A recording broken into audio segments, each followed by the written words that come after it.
In today's video, I'm going to be sharing with you some of the tips that my team and I have learned over the past 5 weeks and how to close your first AI automation client as a product manager for number one, a much higher fee, how to close them for an initial setup fee to get the project started, and how to go ahead and extend the length of your contract so you don't have to keep on finding new clients over and over again and learning new business models. Keep watching. If you're working as a product manager or tech professional right now and ready to escape the 9 to 5 to start living your best life as either a consultant, course creator, or coach, then you have come to the right place. My name is Rich and I've been a professional consultant, course creator, and coach for the past 5 years. You may have even heard of my other company called Product Gym, one of the largest product management training programs that USA Today ranked as the 3rd best online education company in the country back in December of 2021. In this channel, I'm going to go ahead and share with you all of the secrets and proven strategies I had to learn through trial and error. Hit the red subscribe button right now and don't forget to turn on the notification bell to stay up to date on all of our latest videos. Welcome to Boss Foundry. Welcome back, everybody. My name is Rich. I'm the creator of the Boss Foundry program, which is a program that's 100% dedicated to helping product managers escape the 9 to 5, double their income, and honestly start living their best lives. If you're new to our channel, please go ahead and click on the subscribe button, which is going to help us out with the YouTube algorithm. All right, so let's go ahead and chop it up. So you're on a sales consultation and you're trying to do as much prep work as you can before you go on this Zoom call or phone call with this client. A quick tangent there, you always want to have a client on a Zoom call that's recorded rather than on a phone call because visuals are very important in selling to AI automation clients. But you're trying to do as much preparatory work as you can to get an understanding of what their business model is like and basically put on your best pitch so you can go out there and secure a fee for your services as a product manager that can help a business automate themselves, right? But you don't really know where to begin. And honestly speaking, that's where it all falls apart. In a sales consultation, there's essentially 3 major phases of that call. Number one is your opening game, where you're really setting the expectation of what is it that we're trying to achieve here. Honestly speaking, that's where most of the closing is actually going to happen, is that initial impression that you're going to be providing your lead. And then there's the middle of the game where you're really understanding what their pain points are and you're gathering all of that feedback. And at the same time, you're also mentally strategizing all of the possible solutions that can help this company. And at the very end, you have the end game, which is basically what are the next steps in this process so we can go ahead and get this relationship going and also go ahead and exchange, you know, basically the fee so we can go and get paid and start services, right? So if I was to go ahead and break this thing down from opening game, mid game, and end game, let's go ahead and start with opening game. When you're opening up a conversation with an AI automation client, you're on the phone with them, you can clearly see that they have a few different types of expressions. Number one, like, who are you? Why should I listen to you? Why should I even trust you? Why am I even here? What can you do for me? What could you possibly know about my business? And the relationship always starts off as, if it's not hostile in a negative sense, the most positive outcome that you can expect initially on that call is a strong degree or a mild degree of skepticism, because the truth is automating processes with Zapier or building chatbots, these are nothing new, but this has become a very hot topic in the world of freelance product management, and companies have a right, business owners have a right to go out there and feel skeptical. So how should you initially turn this situation around? Well, a very easy thing for you to do is you need to be the one establishing control very, very much in the beginning. And how do you go ahead and establish control? You establish control by being the person to go ahead and ask questions, cut through the small talk. I understand sometimes people say like, oh yeah, I'm doing business with this type of client, or it's a cultural thing for us to chit chat. That's totally fine. But you need to go in there with a game plan more than just a smile and, you know, some decent eye contact. You need to go out there and lead in with, okay, this is what we're going to accomplish on the call today. I'm here to see if we can help you streamline your processes faster, starting with your lead generation processes, your customer onboarding processes, or any other internal business process that you guys go out there and conduct on a daily, weekly, monthly basis. I need to understand this because if I don't know the information that I need to get my hands on, I don't know if I'm gonna be the person to help you. At the end of this consultation, I'm either gonna determine that I can help you, or if you're still interested in hearing more about how other professionals like myself can go out there and help you further, I might just go ahead and recommend somebody else that I think is a better fit. Does that sound fair? Yes, you want to get buy-in, number one. Number two, the next thing is, okay, so in order for us to go out there and get started, please go ahead and let's just start off with the customer journey. How does the customer start off in your funnel? And then tell me that entire process from the time that the lead comes in, or just overall. You can just talk to me about like what's a day in the life for you like how does it start, how does it end? You need to get your client talking, and you need to get them warmed up, and most important of all, you need to go ahead and take some good notes and start looking at where they're feeling the most frustrated. Does it hurt in the very beginning of the house, which is like getting leads and driving revenue? Does it hurt in the middle, where it's just like the internal processes of us being able to deliver? Does it hurt on the back end, on the operation side? Is it helping them streamline hiring? Whatever it is, pay very close attention to what they are most pissed off about. Once you've gathered up all that data, and obviously for the sake of YouTube, I can talk all day just about the opening game, but you know, we can't. Once you've gathered up all that data, in the middle of the game, you really want to go ahead and dig into, out of all these different processes that you don't like, out of all these different things that you want to have automated, how would you go ahead and prioritize them as to what pisses you off the most, you know, from the very top to the very bottom? What bothers you the most? What takes up most of your time? What takes up most of your bandwidth? What do you feel like is costing you and your team the most amount of time? And really start digging into, tell me a little bit more about that. Can you help me unpack that a little bit more? Can you give me a little bit more details? Would you care to go ahead and elaborate? Get them talking, because the more they're talking about what it is that they don't like in their business, the more anger and frustration they're putting themselves in mentally, which gets them to start looking at you as more of a solution and an authority figure, somebody that can go out there and possibly help them out. Because at the very beginning of the call, it was basically like, why am I even here?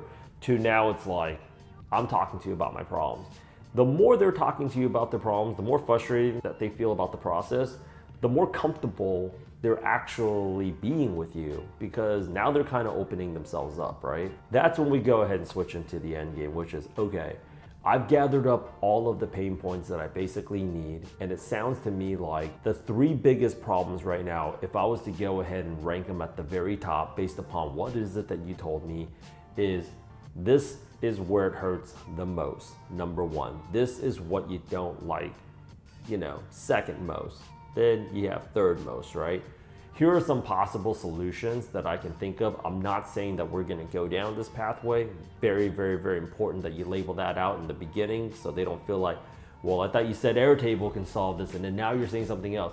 Just off the top of my head, I think a few solutions that we can immediately implement into your business that's gonna make your life a lot easier, minimize human errors, and help you streamline revenue faster are: problem number one, I think this is the solution. Problem number two, I think this is the solution. Problem number three, this is the solution.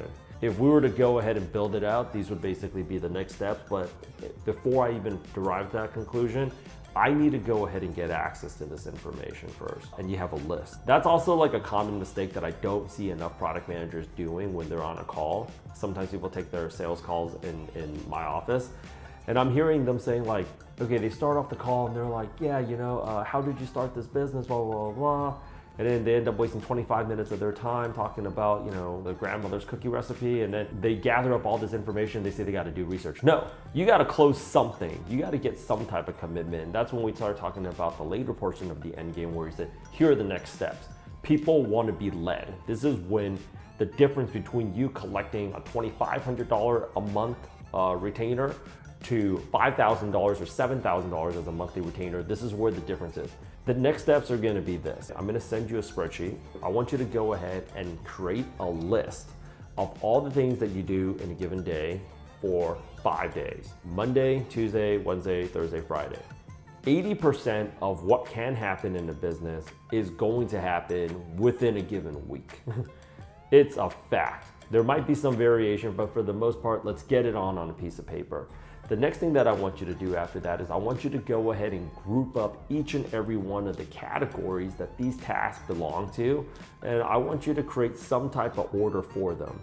Next to that, I want you to apply a number. Either 5, we really want this automated immediately, or 1, we don't care to have this automated immediately.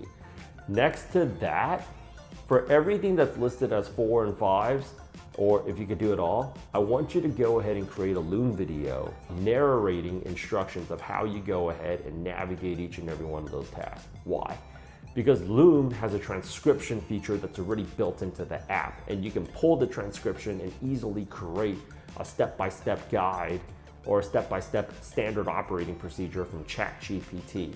Once you basically have that, it's game over, because now you can go out there and start by saying, okay, to do this one thing, it's a total of 17 steps. We can start automating these steps for you to go ahead and start streamlining that process for you a lot faster. Then you're gonna set up a secondary call with them basically in 2 weeks. So in the next week, you're gonna get this done. The other information that I basically need from you is who are your top 5 to 10 competitors, and who would you consider are your industry leaders that you aspire to be next? Like, who's at that 1 or 2 levels right above you where you feel like I can go ahead and actually reach. Like, if we had just our processes a little bit more on point, we would be here. You want to get that information because you want to go ahead and start doing research on their competitors. Now, side note, here's the thing. If they don't decide to go ahead and work with you, you can always go ahead and protect yourself on the back end by doing this. If you have an MVP already built out for them and they decide to not work with you, which is a pretty low probability, but if they decide not to work with you, you can always go ahead and go to the competitor and say, hey, would this be of value to you? That's a little side tip, right? But once you basically have that, you're gonna say, okay, get all those processes, get that spreadsheet over to me. I'm gonna set you guys up on Slack. As I'm reviewing these videos, I'm gonna have a lot more additional questions. I might require access to a few different things, but how we can go ahead and get this process started is this. For the next 2 weeks, I'm gonna be working pretty closely with your team, and we're gonna set up a time to go ahead and have a check-in, a 30 to 45 minute check-in every other week, and there will be deliverables that we have to meet every other week, and we're gonna have all this planned out on a project board. To get this relationship started, what I need from you is an initial setup fee so that I can just go out there and do the legwork and the groundwork. And the setup fee is basically you researching their competitors, you researching their business model, and you doing all this prep work, and your time needs to thoroughly be compensated.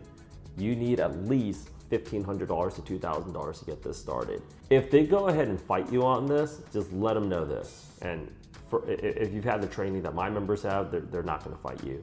But let's just say that they do, like, so should we really pay that? Well, here's the thing.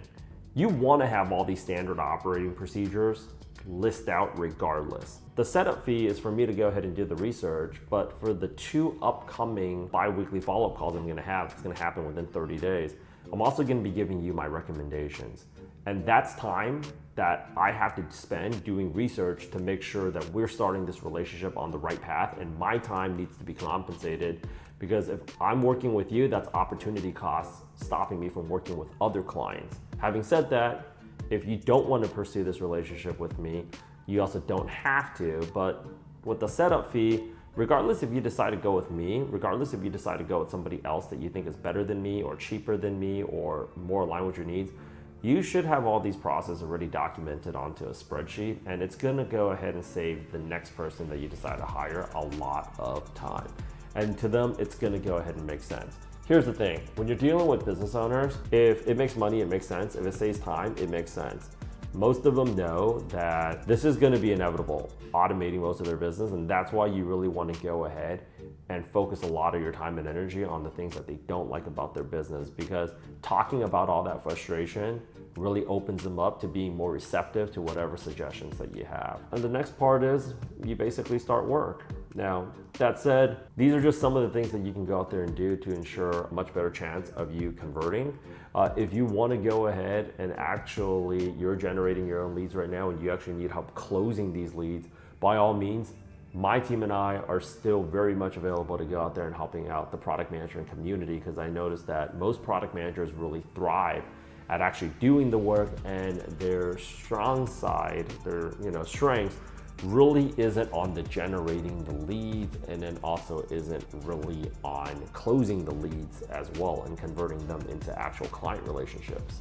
So by all means, if you're interested in that, ping me directly on LinkedIn. I'd very much like to talk to you. There's free resources in the YouTube description. Or if you found any value in this video at all, please like, comment, subscribe, and follow.